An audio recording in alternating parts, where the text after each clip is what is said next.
Үйден шыққанда дуа ушул. Үйден чыгар замат ушуну айтыңыз.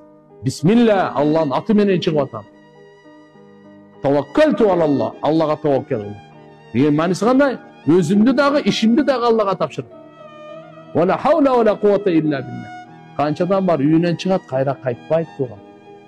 Бисмиллахи таваккалту алаллах. Не дейбиз?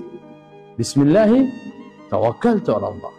Вала хаула вала куввата илля билля. Мына ушу толук дуа үйдөн чыккандын дуасын жаттап алыңыз.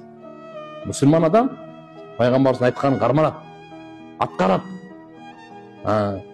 Бисмиллахи таваккалту алаллах вала хаула вала куввата илля билля. 4 пайдасы бар. Унутпайын. Жөнөкөй эле нерсе эмес. Биринчиси куфита, худита, хуфиста ва танахан ка шайтан. 4-төн айтат. Сага жетишет дейт, болду.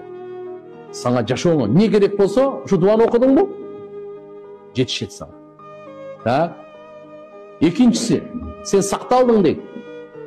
Жаман нерселерден, шайтандан азат, чын жүрөктөн ушуну окуңуз, маанисине көңүл буруп. Аллахым иншалла үйүңүзгө кайтып келгенге чейин жамандыктан, өзгөчө шайтандан азгыруугу, арам нерселерден сактайт аны.